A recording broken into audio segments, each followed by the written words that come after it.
오리온의 왼쪽 겨드랑이 별, 베텔기우스. 많은 천문학자들이 어서 빨리 폭발하기만을 기다리고 있는 아주 유명한 별이죠. 베텔기우스의 진화는 이제 곧 끝나게 됩니다. 그리고 머지않아 초신성 폭발을 맞이하게 되죠. 하지만 물론 곧 터진다고 해봤자 천문학적으로 봤을 때 머지 않았다는 뜻일 뿐, 현재 추정되는 베텔기우스의 수명은 한 10만 년에서 80만 년 정도 남은 것으로 보입니다.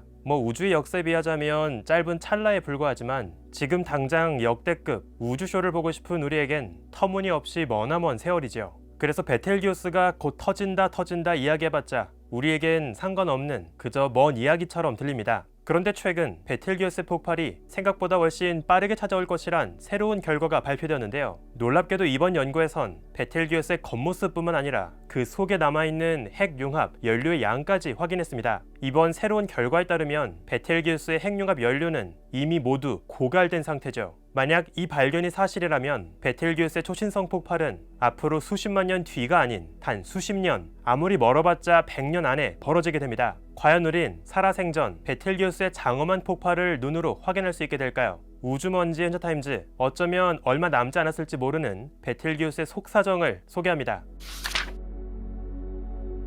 사실 베텔기우스 폭발이 머지 않았다는 이야기는 앞서 2020년에도 있었는데요. 2019년 12월에서 2020년 2월 사이 베텔기우스의 밝기는 눈에 띄게 어두워졌습니다. 평소에 비해 무려 35%나 어두워졌죠. 실제로 눈으로 봐도 티가 날 정도였습니다. 그래서 당시 많은 천문학자들은 이것이 곧 폭발을 앞두고 벌어지고 있는 초신성의 전조현상일지 모른다고 생각했죠. 하지만 아쉽게도 2020년 4월을 넘어가면서 베텔기우스는 다시 원래의 밝기로 돌아왔습니다. 당시에 벌어졌던 밝기 감소 현상은 폭발의 전조현상은 아니었던 것으로 보이죠. 당시 진행된 허블 관측에 따르면 베텔기우스가 난폭하게 요동치면서 별 바깥으로 거대한 가스구름을 토해냈고, 그 가스 먼지 구름이 우연히 별 앞을 가리고 지나가면서 지구에서 바라본 베텔기우스의 밝기가 조금 어둡게 보였던 것으로 보입니다. 그런데 사실 당시에 관측되었던 베텔기우스의 급격한 밝기 감소가 천문학자들의 이목을 끌었던 중요한 이유가 하나 있는데요. 기존에 알려진 변덕스러운 베텔기우스의 변광 패턴을 크게 벗어나는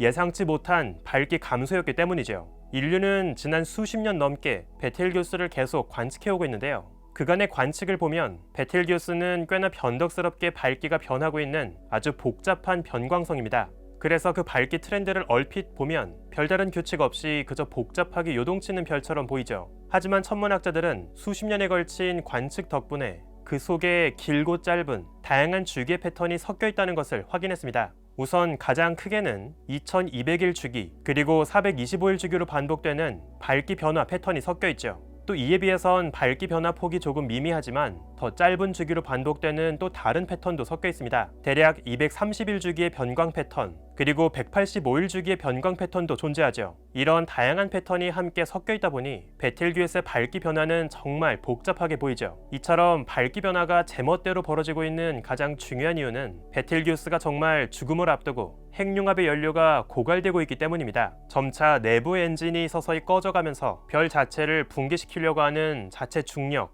그리고 별 내부의 뜨거운 열에 의한 압력, 이 두 가지 힘 사이 균형이 서서히 깨지고 있죠. 그러면서 별이 통째로 팽창과 수축을 반복하면서 부들부들 떨고 있습니다. 이렇게 별이 빠르게 요동치면서 지금도 계속 사방으로 많은 양의 물질을 토해내고 있죠. 그런데 바로 지난 2019년에 목격되었던 급격한 밝기 감소는 이렇게 잘 알려진 복잡한 밝기 변화 패턴을 크게 벗어나는 현상이었습니다. 그래서 당시에 큰 주목을 받았던 것이죠. 결국 베텔기우스의 연료가 모두 바닥나게 된다면 별은 더 이상 버티지 못하고 초신성 폭발을 맞이하게 됩니다. 그렇다면 베텔기우스 품 속에 연료가 정말 얼마나 남아있는지 그 양을 확인해 볼 수 있을까요?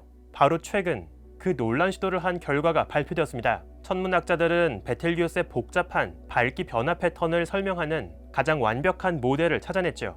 이번 결과에 따르면 놀랍게도 베텔기우스는 이미 수소 연료가 진작 바닥난 상태인데요. 더 이상 수소를 모아서 헬륨을 만드는 수소 핵융합 반응은 벌어지지 않고 있죠.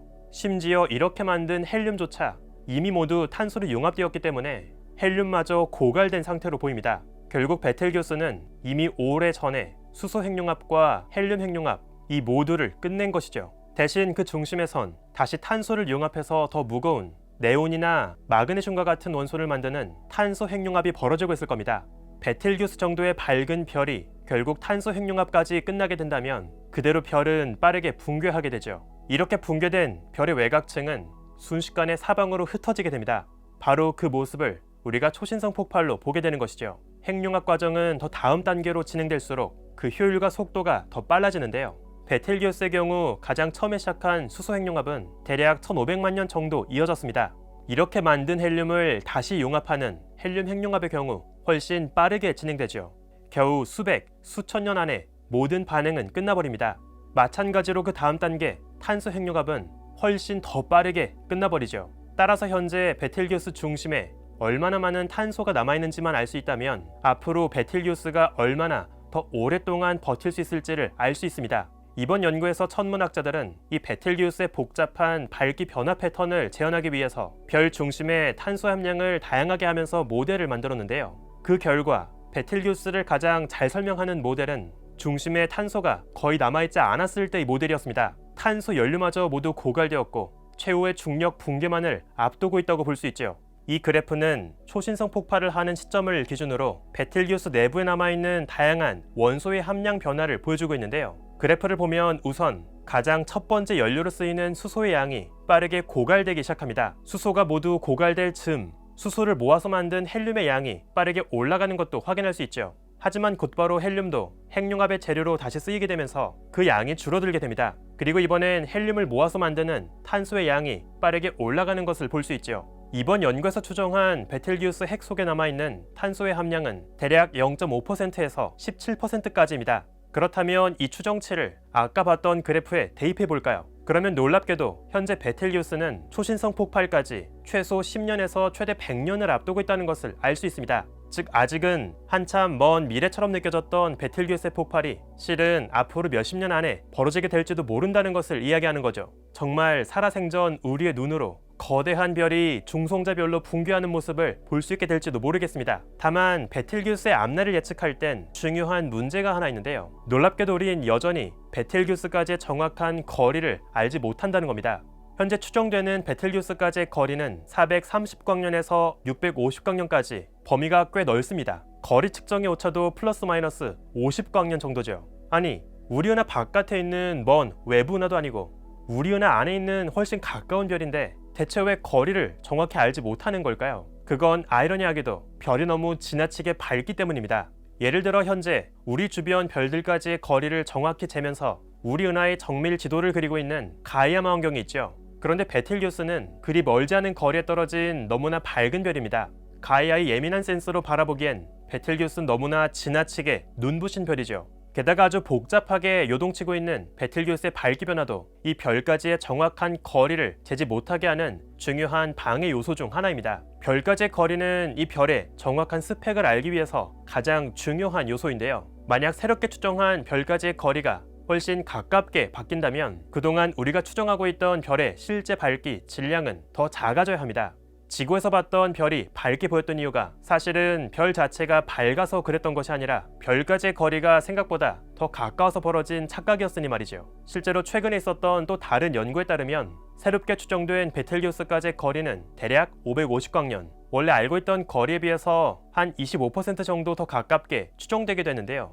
이 새롭게 추정된 거리를 적용하면 베텔기우스의 질량은 익히 알려진 추정치에 비해선 조금 더 가벼울 가능성도 있습니다. 결국 베텔기우스의 거리를 잴 때부터 큰 오차가 남아있는 만큼 베텔기우스의 정확한 미래를 예측하는 건 역시 여전히 큰 오차가 남아있죠. 그렇다면 역사상 최고의 망원경 제임스웹은 어떨까요? 아쉽지만 제임스웹 역시 베텔기우스는 찍지 못합니다. 베텔기우스는 우리 태양보다 훨씬 미지근한 적색 초거성이죠. 대부분의 빛을 가시광보다 파장이 더 긴 적외선에서 내뿜고 있습니다. 베텔기우스는 가시광으로 보면 지구의 하늘에서 한 10번째로 가장 밝은 별인데요. 하지만 적외선으로 본다면 베텔기우스는 지구의 하늘에서 제일 밝은 별입니다. 적외선 파장에서 베텔기우스의 등급은 대략 마이너스 4.4 정도 되는데요. 문제는 애초에 제임스웹의 센서가 우주 끝자락 희미한 은하를 볼 만큼 너무나 예민하다는 겁니다. 제임스웹의 센서가 버틸 수 있는 가장 밝은 등급의 한계는 한 8에서 10등급 정도죠. 등급은 숫자가 작아질수록 더 밝다는 뜻인데요. 등급이 1만큼 작아질수록 2.5배 더 밝다는 뜻이죠. 따라서 단순하게 계산해봐도 베텔기우스의 밝기는 제임스웹이 버틸 수 있는 가장 밝은 한계 밝기보다 한 100만 배는 더 밝다는 뜻입니다. 따라서 만약 제임스 웹으로 무리해서 베텔기우스를 찍게 된다면 사진 전체가 하얗게 세츄레이션 되겠죠. 이처럼 베텔기우스는 참 여러모로 신기한 별입니다. 비교적 가까운 거리에 떨어진 아주 거대한 별이기 때문에 우리가 태양을 제외하고 실제 별의 표면까지 볼 수 있는 거의 유일한 별이죠. 실제로 베텔기우스를 관측하면 단순히 작은 점이 아니라 어느 정도 면적을 갖고 있는 작은 원반의 모습으로 볼 수 있습니다. 하지만 또 동시에 너무 지나치게 밝아서 정확한 거리를 구하기가 참 어려운 별이죠. 그래서 여전히 이 별의 정확한 절대 밝기와 질량의 추정치에는 많은 오차가 남아 있습니다. 우리 은하 안에서 가장 최근에 목격된 초신성은 무려 1604년까지 거슬러 갑니다. 천문학자 케플러는 당시 뱀주인자리 방향에서 이 초신성의 모습을 정확하게 기록했죠.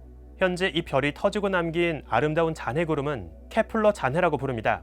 이 초신성은 유럽뿐 아니라 우리나라의 선조실록에도 관측 기록이 남아있죠. 그로부터 지난 400년간 우리 은하 안에서 새로운 초신성은 목격되지 않고 있습니다. 사실 평균적으로 한 은하 안에서 한 50년에 한 번씩은 초신성이 터지고 있을 거라 추정하고 있는데요. 다만 우리 은하 안에서 터지는 초신성은 대부분 은하 원반을 채우고 있는 먼지 원반에 가려지기 때문에 보기가 훨씬 어렵습니다. 베텔기우스가 정말 앞으로 수십 년 안에 폭발하게 된다면 누구나 즐길 수 있는 아주 멋진 우주쇼가 될 겁니다. 그 폭발 순간의 모습은 지구의 하늘에서 거의 반달 정도의 밝기로 보름 내내 관측될 겁니다. 워낙 밝아서 망원경이 없어도 누구나 맨눈으로 볼 수 있습니다. 물론 베텔기우스가 터진다고 해도 다행히 우리 지구에게 직접 피해를 주진 않을 겁니다. 딱 위험하진 않을 만큼 멀리 떨어져 있지만 또 너무 지나치게 멀리 벗어나 있진 않은 딱 강 건너 불구경하기에 좋은 초신성인 셈이죠. 사실 생각해보면 만약 베텔기우스 곁에 누군가 살고 있다면 그들에겐 정말 끔찍한 종말의 순간일지도 모릅니다. 한편으론 베텔기우스의 폭발을 기다리고 있는 것이 조금은 미안해지기도 하네요. 우리 지구의 하늘에서 봤을 때 베텔기우스의 폭발이 정말 수십 년 안에 머지않아 벌어질 것이란 이번 결과가 사실이라면 우린 아주 재밌는 상황도 생각해볼 수 있죠. 베텔기우스까지의 거리가 대략 600광년, 즉 우린 매 순간 600년 전의 과거의 모습을 하고 있는 베텔기우스를 보고 있습니다. 그런데 현재 지구의 하늘에서 봤을 때 베텔기우스의 폭발이 겨우 100년 정도 남은 것처럼 보인다면? 그렇다면 실제 베텔기우스는 이미 500년 전에 폭발한 상태라는 것을 의미합니다. 실제로는 이미 베텔기우스가 500년 전에 폭발했지만 우리는 매 순간 600년 뒤늦게 도착한 모습을 관측하고 있기 때문에 폭발 섬광의 빛이 지구에 닿기까지 앞으로도 100년 정도 남았다는 것을 의미하죠. 만약 지금 바로 베텔기우스 옆으로 순간이동한다면 그곳엔 별이 사라지고 남긴 아름다운 잔해만 존재할지도 모릅니다. 어쩌면 우린 이미 한참 전에 사라진 베텔기우스의 잔상을 지금껏 보고 있던 게 아닐까요? 우주먼지 헌터타임즈 오늘은 여기서 마칩니다. 구독과 좋아요도 부탁드릴게요. 우주먼지 여러분 감사합니다. 안녕.